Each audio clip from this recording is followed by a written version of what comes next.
What's going on, everyone? Welcome back to Better Biomed. Today is one of those days where you just got to learn about disaster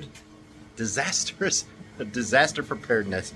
And I just flew in back from Minneapolis. It was an interesting place out there. The zoo was insanely big. I wish I could have met more people. It was really, my schedule is truncated down quite a bit.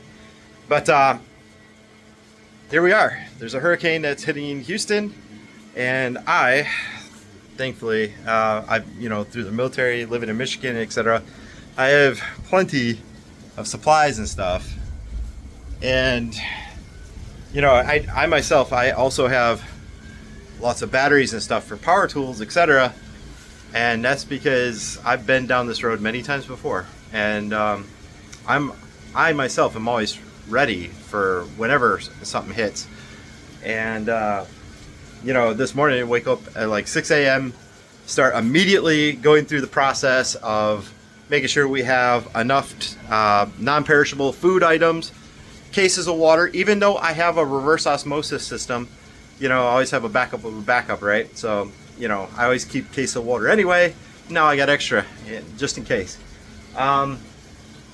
It's just one of those things. I wrapped my vehicle. Let's take a look outside. It's gonna be loud, guys. Hurricane. Okay. So I wrapped my vehicles in case there's hail or whatnot. Pre or post hurricane, you can tell it's getting bad out there.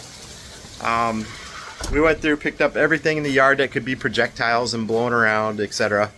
I mean, it's been a busy last couple of days, and that's why I haven't posted any videos.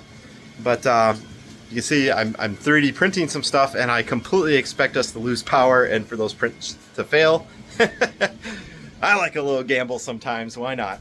I'm printing a 3D mount for this 40-watt laser, and it's just something to keep myself busy, and my family's all kept busy and whatnot. But you guys, if you're in Houston or even in the Texas region, you're going to get hit, and you're going to get hit pretty hard.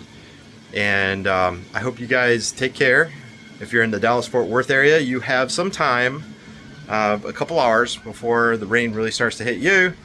So I suggest you out and get some water, get some food, and make sure that you've made all the proper preparations so that you can be safe. And you can see, like, I've got my cars all done up and whatnot with tarp, and that's because I'm not driving anywhere for next couple days probably, and that's for the better. So guys, I hope that you guys are also safe. Hope you guys have made your preparations. Time's up. Time to get real. Stay safe, guys.